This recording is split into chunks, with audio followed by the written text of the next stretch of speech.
Hi, my name is Roger Kibbe, and today we're going to have an intermediate Bixby tutorial on dialogues, layouts, and training. So let's jump right in.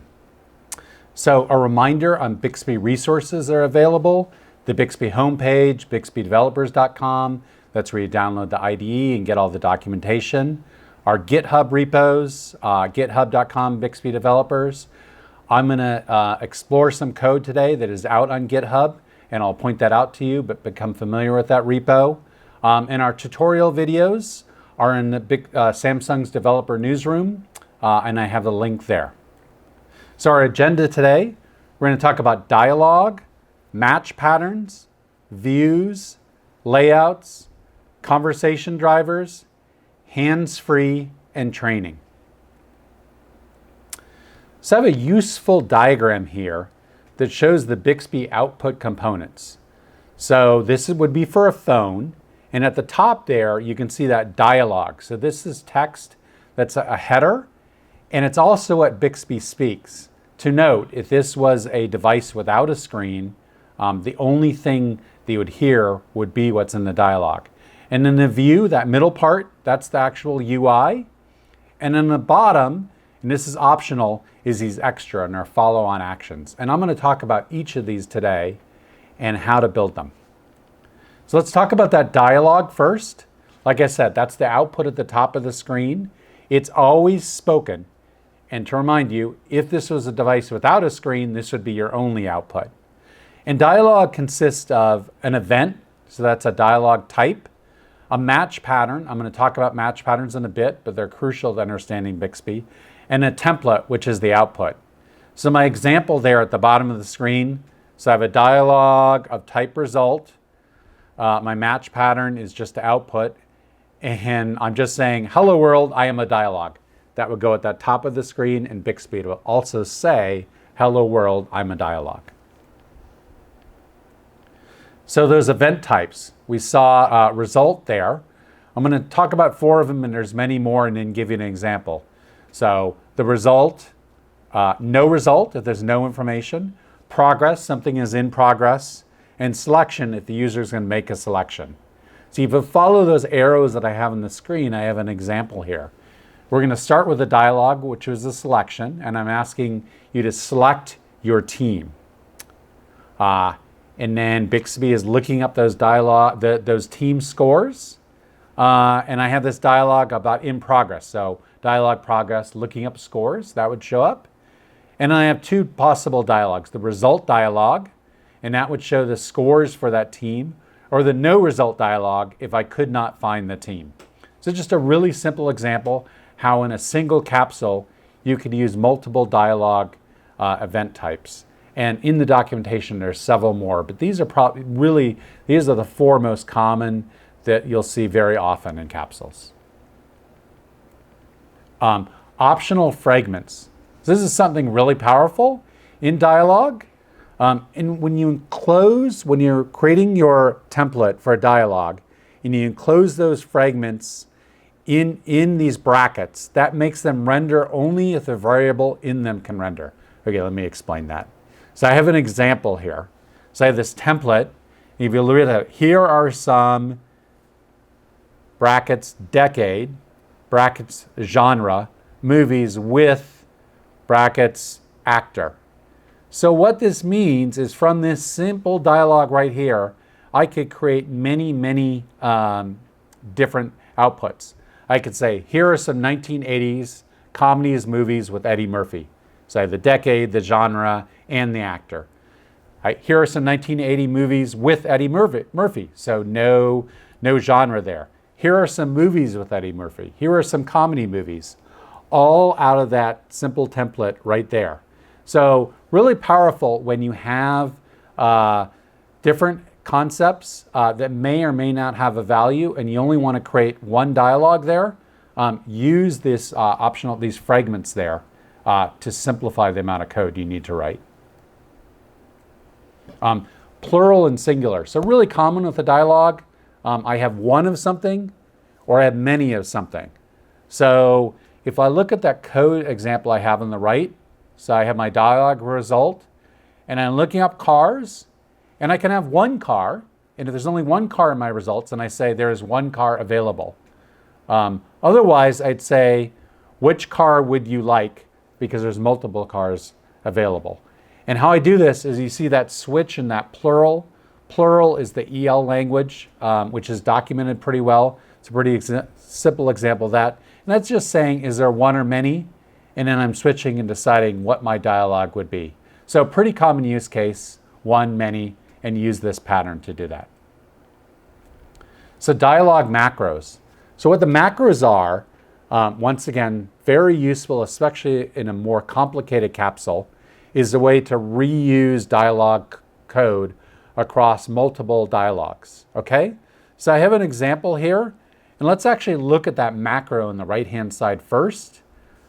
This macro definition, cap or not, and I'm passing in two parameters, a city and a state. And if the state exists, then I'm going to say the city that's input is the capital of that state. If the state doesn't exist, then I'm going to say the city is not a capital. So that's my macro. And then on the right-hand side, I have how I call that template macro from within a dialog. And all I'm doing is giving it the name and passing those two parameters in. And this is something, like I said, when you're writing complicated dialogues and you see a lot of reuse, definitely use these macros to save yourself coding and reuse business logic. Dialog speech. So the default behavior of Bixby is whatever I put in a template will be that header at the top of the screen, and Bixby will also speak it. But you may want Bixby to speak something different. And of course, if you're in a device without a screen, then you want Bixby to speak everything that you want the user to hear. And how do you do this? How do you have Bixby speak something different than what the text that is at the top of the screen? Just a little code snippet there. You can see how you do that. So I have template text. That would just put template text at the top. And then I have speech, a speech key. This will be spoken by Bixby. So Bixby would print template text, but say this will be spoken by Bixby. All right, let's talk about match patterns. It's really critical for Bixby developers to understand match patterns, how to use them and what they do. They're really what ties components in Bixby together. So you use it to determine the right dialogue, layout, strategy, etc. And you match on actions or concepts, and you can also use links. To illustrate this, let's look at this code snippet at the bottom of the screen. And I have a dialogue, a result dialogue, and I'm matching on the action find capital, but I have a from input, so that's the state concept, and the to output, the state info output concept. So I'm matching on three things, the find capital action, the state concept for input, and the state info for output. And then I have a template, and if you notice in that template what I'm going to say, I'm grabbing a value from that state concept and that state info concept to create that. This, once again, is really critical to understand, and we have some GitHub code to help you understand that. I have the link there at the bottom of the screen to understand match patterns. Views. Views, if you go back to that first slide I showed, are the UI for Bixby. And there's three types of views. One, input views. So this is where we're asking for input from the user. Confirmation views to confirm something before you take some action. And most commonly used are result views. So that's the UI for Bixby results. Now a view can contain layouts, and layouts can contain components. And components are really where you draw up your UI, and we'll talk about that. There's also the idea, we talked about dialog macros, there's also layout macros, and I'm going to talk about all of those. But it's important to understand this kind of views contain layouts, contain components, and layouts can contain layout macros that can contain components. And I have a little diagram there at the bottom of the screen to illustrate that. So input views, I have a really simple example here. I'm grabbing a date interval. So I have input view, looking at the example code, input view, I'm matching on date interval is the name of my concept. And I'm rendering. So now I'm using a component, a calendar component. I'm allowing a range selection, so range of dates, not allowing past dates there. And we have, as in many places, some GitHub examples there. And I have the GitHub link down below to show you how to use more input views. There's quite a few. Let me show you another one now. This is a text field. And if you look at my example code on the right, so I'm grabbing a state there. And I have this, you see, input match on state, so match on the state concept. I have my message and temp. What is the state?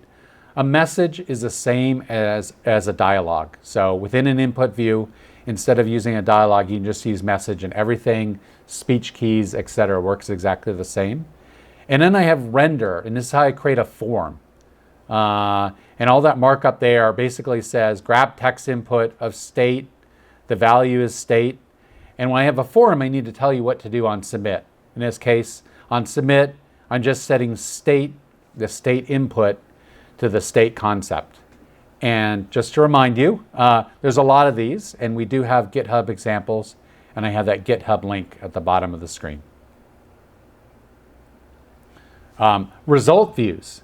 So these are the most commonly written views for Bixby. And this is a simple result view, and I'm showing a state graphic here. So I'm matching, so I'm using a match pattern on the state info concept. And then I'm rendering, I'm going to get to layouts, but this content and image is just a component that renders an image there. And I have the GitHub link down below as well to remind you that that's a great place to get more information on this. So we saw a layout in the previous screen. Let me show you, dive deeper into what a layout is. And let's look at this example code, and that's a really good way to understand it.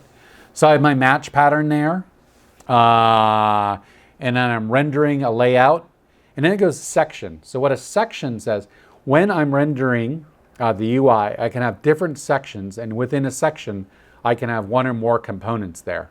In this case, I just have one section, and I'm using this component called an image card. And all an image card does is it shows some text and an image. So I have something where I'm defining what the text is and defining what the image is there. And at the bottom there, you see it says conversation drivers. I'm going to get to that in a slide or two. But that's a basic layout there. Layout macros. So remember about dialog macros? Really useful way to reuse your dialog code across multiple dialogues. Exactly the same thing with layout. Layout macros are a way to reuse layout code across multiple layouts. Super useful when you have a list of items and there's some small variations between them. That's like the ideal use case for a layout macro. There's a fair amount of code here on the screen there, but I'll just briefly go over it. I'm matching, I'm hands there, and layout, I'm rendering, and a content, and I get down there and it says layout macro on the left side, and I'm saying use the large hand layout macro, and I'm passing a couple parameters in there. And on this right hand side, the sample code, I have this large hand layout macro. I'm defining my parameters as input, and at the bottom there, look, content, image card, that's just the reusable snippet of code that I defined in this layout macro. So once again, great for reuse, a way to avoid you writing too much code. Reuse your layout code by using layout macros. Conversation drivers, I mentioned those just a while ago. And to remind you, those are at the bottom of the screen. The example here, they're optional. And I have a little sample snippet of code here, this conversation driver, and it just says template. It says play again. So that will render at that bottom part of the screen there. And what happens when the user clicks on play again? Bixby takes that as natural language input. So I would need to have training set up for the utterance, play again, to use a conversation driver. Hands-free list navigation. Okay, so this is how, when I'm rendering that UI and I have a list of items that I'd like the user to select, how do I allow the user to both hear it, in case they can't see the UI or the device without a UI, and also select one of those. And the way this works is this concept of next and previous. So either I can go through each individual item. Item 1, would you like to hear the next? Item 2, would you like to hear the next? Or Bixby can read item 1, 2, 3. And if there was another page, you'd say next, and it would go item 4, 5, 6, and so on and so on. You can use previous to go backwards. You can use repeat to have Bixby repeat what it just said.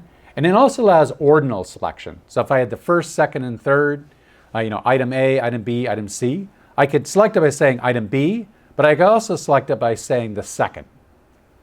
There's a lot of options here. I really kind of touched on really the basics. You should definitely refer to the documentation to understand hands-free list navigation. And depending on your individual use case will depend how you need to handle this and set this up. Training for continuations. What's a continuation? It's a follow-on question. So if I said, for instance, I'm in a rental car capsule and I said, rent this car, but instead of confirming, I said, you know what? I want to change the size to intermediate. Change the size to intermediate is what we call a continuation. What this really means is kind of back up and change something that I previously set. And it only makes sense to change the size to intermediate after I said rent this car. This is something you hear in our conversation all the time. So how do you do this in Bixby so Bixby will understand that? And I have a snippet of training down below. And typically, you'll see that no specialization in a pull down. You're going to change that to continuation of, and you're going to enter the action for that continuation. So in that case, my action is car rental, and I have changed the size to intermediate, and intermediate is going to affect car size. Okay? So the other type of training that's important to understand is at prompt for. So this is just allowing natural language input when Bixby prompts for something. When Bixby elicits an input, yes, if you have a device that you can type on, you can type it, but this allows you to say the input there. So for instance, if Bixby said, what is the state? And I want to be able to say California, I would set California as be something we prompted for when Bixby elicits a state. How do I do that? So look at that training snippet right down there. I change no specialization for at prompt for, enter that action. In this case, the action is find capital. And you can see that the node for California is set to state. So anytime, once again, you're eliciting input, you want to now allow natural language input, put training at prompt for. And thank you very much. My name is Roger Kibbe. I'm a Bixby developer evangelist. My Twitter handle is @RogerKibbe. I'm really excited to see what you guys build with Bixby. Thanks so much. Goodbye.